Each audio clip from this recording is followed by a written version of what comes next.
ছাত্ৰ-ছাত্ৰীসকল আজি আমি from the diary of Anne Frank নামৰ লেচনটোৰ এক্টিভিটি নাম্বাৰ 4ৰ পৰা আলোচনা কৰিম লেটছ লাৰ্ণ সাম গ্ৰামাৰ আহা অলপ গ্ৰামাৰৰ বিষয়ে আমি শিকোঁ A. Read the following sentences carefully and note the use of the word printed in bold italic. এই তলৰ সেন্টেন্স কেইটা খুব মনোযোগেৰে পঢ়া আৰু এই যিকেইটা ওয়াৰ্ড ইটালিকত দিয়া আছে আৰু বোল্ডত দিয়া আছে বোল্ড মানে অকমান ডাঠকে দিয়া আছে আৰু ইটালিক মানে অকমান বেকা বেকাকে দিয়া আছে এইকেইটা ওয়াৰ্ডৰ ইউজ কিটা মন কৰা এই সেন্টেন্স কিটা পঢ়াৰ আগতে আমি টেন্সৰ বিষয়ে অকনমান জানি লওঁ আহা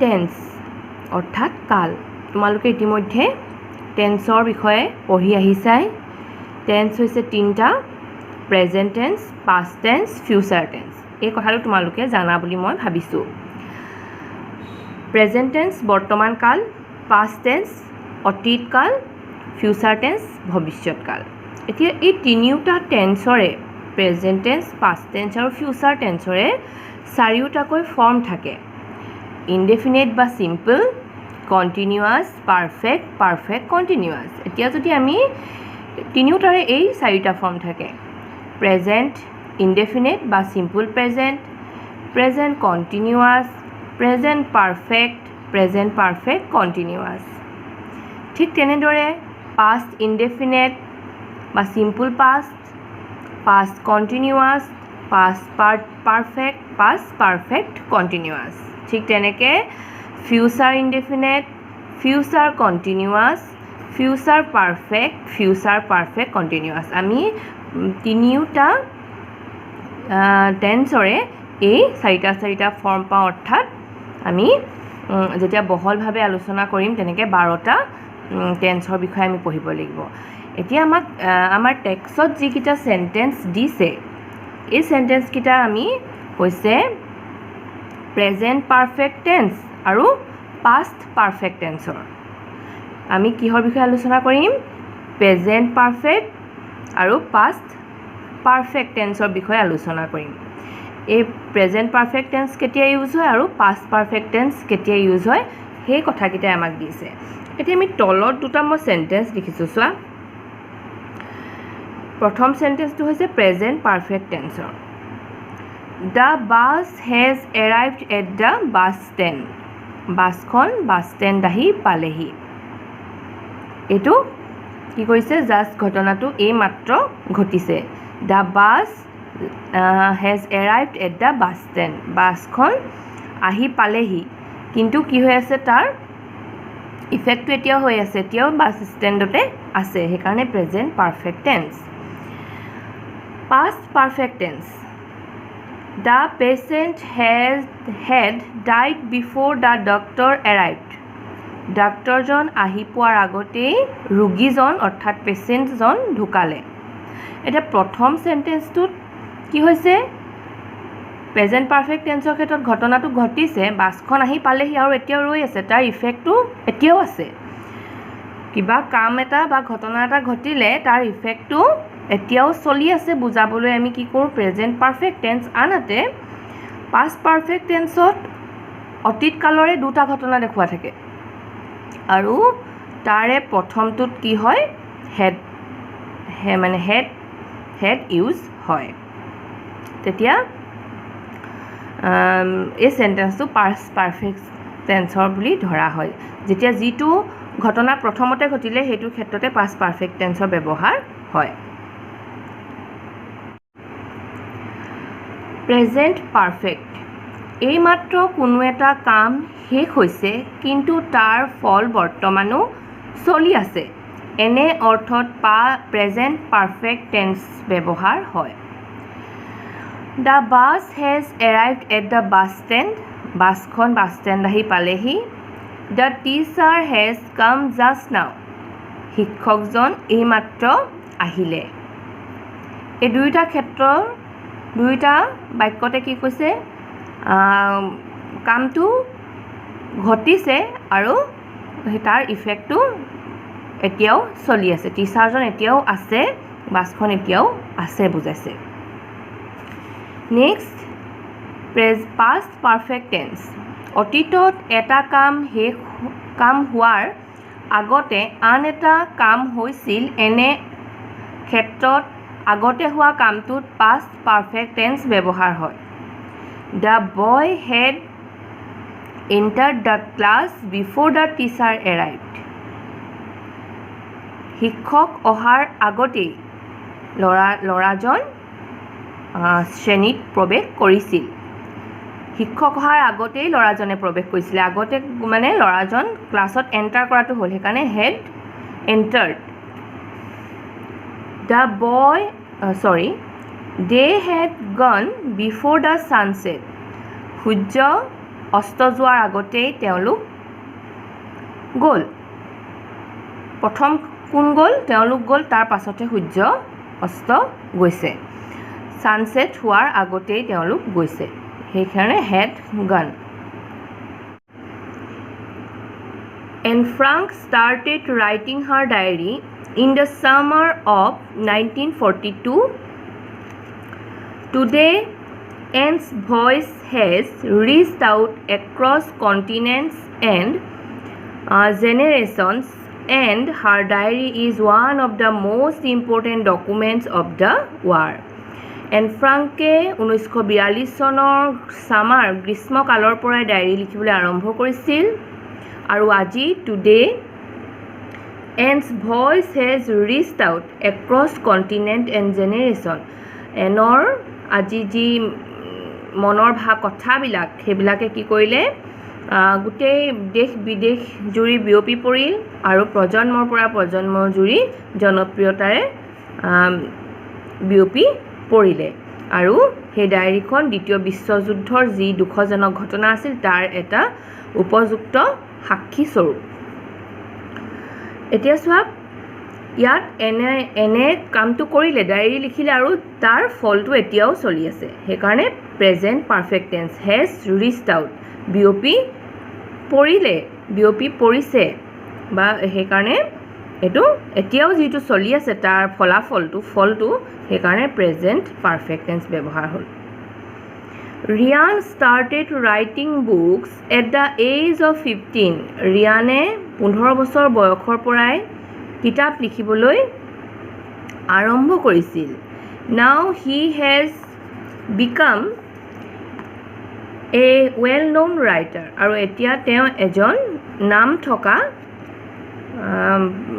লেখক তেওঁ কামটো আৰম্ভ কৰিছিল 15 বছৰ বয়সত যাৰ ফলটো এতিয়াও চলি আছে has become well known writer আৰু তাৰ ফলত তেওঁ এজন ভাল লেখক বুলি এতিয়াও জনাজাত হৈ আছে সেইকাৰণে কি হ'ল has become present perfect tense Rasmi had started learning the guitar when she was in school Rasmiye স্কুলত থকাৰ পৰাই গিটাৰ শিকিবলৈ আৰম্ভ কৰিছিল now she has opened a music school of her own where she teaches the guitar ৰশ্মিয়ে স্কুলত থকাৰ পৰাই গিটাৰ শিকিবলৈ আৰম্ভ কৰিছিল ৰশ্মিয়ে গিটাৰ শিকিবলৈ আৰম্ভ কৰিছিল যেতিয়া তাই স্কুলত আছিল এইটো past perfect tense now এতিয়া she has opened a music school of her own আৰু তাই এতিয়া কি আছে এখন নিজৰ স্কুল আছে মিউজিক স্কুল আছে য'ত তাই গিটাৰ শিকায় এটো যেহেতু স্কুলত থাকোতে কামটো যেতিয়া স্কুলত আছিল তেতিয়া কামটো কৰিছিল had started past perfect আৰু এটো যেহেতু এতিয়াও চলি আছে মিউজিক স্কুলখন এতিয়াও আছে সেইকাৰণে present perfect next sentence Sagar finished his homework immediately after he had returned from school now he has gone out to play এতিয়া সাগৰে স্কুলৰ পৰা অহা পাছতে হোমৱৰ্কবিলাক ফিনিছ কৰিছিল আৰু এতিয়া সি খেলিবলৈ ওলাই গ'ল সাগৰে কেতিয়া স্কুলৰ পৰা প্ৰথম ঘূৰি আহিছিল আৰু সেইকাৰণে হেড ৰিটাৰ্ণ প্ৰথম ঘূৰি আহিছিল তাৰ পাছতহে হোমৱৰ্ক কৰিছিল প্ৰথম ৰিটাৰ্ণ হোৱাটো হেড ৰিটাৰ্ণ আৰু এতিয়া সি খেলিবলৈ গ'ল এতিয়াও মানে খেলিয়ে আছে হি হেড গন আউট এতিয়া খেলিবলৈ ওলাই গ'ল note the following The past perfect form is used to show that an action happened before another in past. Past perfect tense use হয় যেতিয়া এটা ঘটনা অতীতকালত আনটো ঘটনাতকৈ আগতে হোৱা দেখাবলৈ লোৱা হয় For example, the plane had landed before we reached the airport. আমি এয়াৰপোৰ্ট গৈ পোৱাৰ আগতেই প্লেনখনে লেণ্ড কৰিলে had landed In this sentence, had landed is an example of past perfect form. The action of the plane landing happened before other action took place. Antu kam ki asile? We reached the airport. Ami airport puar eta kam aru plane khon land hua eta kam. Prothom plane khon land hol. The other action in this case is before we reach the airport. Ami airport puato antu kam. Eta prothom plane khon land hol karone tat ki tense hol head lagile past perfect tense hol. Eta ki koise soa fill in the blank space in the following paragraph about Rima with the correct forms of the verbs given in brackets. এতিয়া ৰিমাৰ বিষয়ে তলত কেইটামান sentence দিয়া আছে হেতু correct তাৰ tense কেইটা correct কৰিব কৈছে Rima was very happy on Sunday Rima দেওবাৰ দিনটোত বৰ সুখী আছিল she was given a diary on her birthday তাই বাৰ্থডেত এখন তাই জন্মদিনত এখন ডায়েৰী তাইক দিয়া হৈছিল She received other gifts too. তাই আন গিফ্ট বিলাকো পাইছিল এটো simple past. Such as flowers and chocolates. যেনে ফ্লাৱাৰ আৰু চকলেট পাইছিলে. Her grandmother sent her a letter which reached just on time. তাই গ্ৰেণ্ডমায়ে আইতাকে এখন তাইলে চিঠি পঠাইছিলে যিখন এই সময়ত আহি পালেহি সময়ত আহি পোৱাৰ পালেহিটো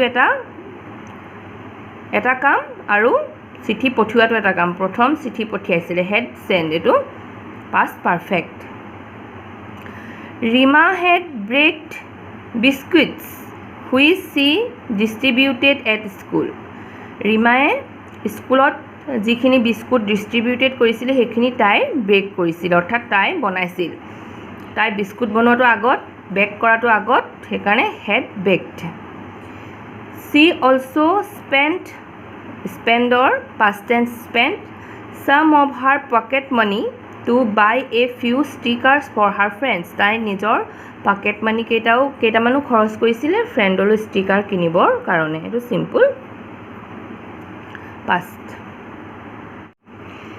Let us revise the different forms of the verb have. The verb have has the following forms.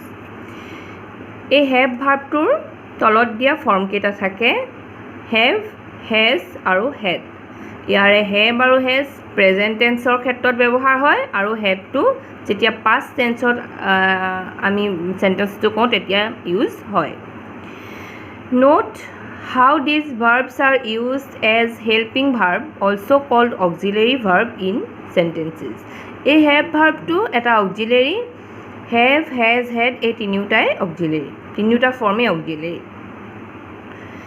have to কেনেকৈ ইউজ হয় I have received 3 gifts মই তিনিটা গিফ্ট পালো has to কেতিয়া ব্যৱহাৰ হয় Rima has left just now ৰিমায়ে এই মাত্ৰ ৰিমা গ'ল এই দুইটা সেন্টেন্সৰ প্ৰেজেন্ট টেন্সৰ সেন্টেন্স আৰু দুইটাতে কি হৈছে have আৰু has লাগিছে যেতিয়া থাৰ্ড পাৰসন সিঙ্গুলাৰ নাম্বাৰ থাকে তেতিয়া have নহয় has ইউজ হয় Both these sentences have the auxiliary verb have in the present tense. আৰু দুইটা ক্ষেত্ৰতে auxiliary verb have to present tenseত আছে. Now read the following sentences where the verb have is used as a helping verb in the past tense. এই sentence দুটাত কি হৈছে have verb to past tenseত ব্যৱহাৰ হৈছে. Had her grandmother had sent her a letter which she received this morning. তাই আইতাকে তাইলৈ এখন চিঠি পঠাইছিল যিখন তাই আজি ৰাতিপুৱা পালে. চিঠি পঠিওৱা কামটো আগত দুটা ঘটনা ঘটিছে. চিঠি পঠাইছে আৰু তাই পাইছে. প্ৰথম চিঠিখন পঠাইছিলে had sent. We had given her a bouquet of flowers which made her happy. আমি তাইক এটা ফুলৰ থোপা দিলোঁ যিটোৱে তাইক সুখী কৰিলে. ফুলৰ থোপা দিয়া কামটো প্ৰথম হৈছে আৰু এইটো পাষ্ট টেন্সত আছে. we had given আমি তাইক দিলোঁ. Now fill in the blanks in the following paragraph with the appropriate form of the verb given in the bracket. এই তলত ব্ৰেকেটত কেইটামান ভাৰ্বৰ ফৰ্ম দিয়া আছে আৰু আমি শুদ্ধকৈ লিখিব লাগিব. সেইটা কি বি বুলি ক'লে আমি পাঁচটা ফৰ্ম পাওঁ. ইজ, আৰ, এম, ৱাজ, ৱেৰ আৰু বাকীকেইটা হেজ কাম, হেভ কাম. কি এনেকৈ হ'ব আমি চাই লওঁ আহা. Today dash B A special day. B বুলি ক'লে গম পালাই পাঁচটা ফৰ্ম আছে. তাৰে আমি এইটো প্ৰেজেণ্ট ফৰ্ম ব্যৱহাৰ কৰিছোঁ কিয়নো চেণ্টেন্সটো কি বুলি আছে. টুডে ডেছ এ স্পেচিয়েল ডে. ৰীমা থট. ৰীমাই ভাবিলে বা ৰীমাই ভাবিছিল যে ৰীমাই ভাবিলে আজি এটা বিশেষ দিন. ৰীমাই ভাবিলে কাৰণে পাষ্ট টেন্সত আছে কিন্তু এইটো ডাইৰেক্ট স্পীচত আছে. অৰ্থাৎ বক্তাজনে যেনেকৈ ভাবিছে আমি তেনেকৈ উঠাই দিছোঁ. সেইকাৰণে আমি যেনেকৈ ভাবিছে আমি তেনেকেই চেণ্টেন্সটো সেইটো টেন্সতে লিখিব লাগিব. বি এইটো প্ৰেজেণ্ট টেন্সৰ এটা চেণ্টেন্স. আজি এটা বিশেষ দিন বুলি ৰীমাই ভাবিছে সেইকাৰণে ইজ হ'ব. Today is a special day Rima thought. ৰীমাই ভাবিলে আজি এটা বিশেষ দিন. Grandma has send such a beautiful letter. গ্ৰেণ্ডমাই মোলৈ ইমান যে এখন ধুনীয়া চিঠি পঠাইছে.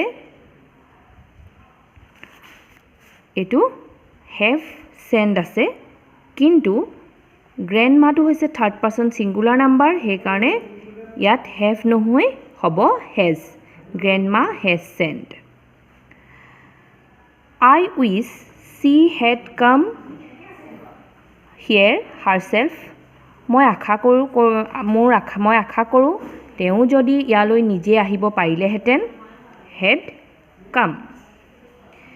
বাট কিন্তু she had fallen ill. তেওঁ বেমাৰত পৰিলে. তেওঁৰ গা বেয়া কৰিলে. and cannot come. সেইবাবে তেওঁ আহিব নোৱাৰিলে. নহ'লে ছাত্ৰ ছাত্ৰীসকল আজি আমি এক্টিভিটি নাম্বাৰ 4খিনি আলোচনা কৰিলোঁ. নেক্সট ক্লাছত আমি এক্টিভিটি নাম্বাৰ 5 আলোচনা কৰিম. তেনেহ'লে আজিলৈ ভিডিঅ'টো ইমানতে সামৰিছোঁ. ধন্যবাদ.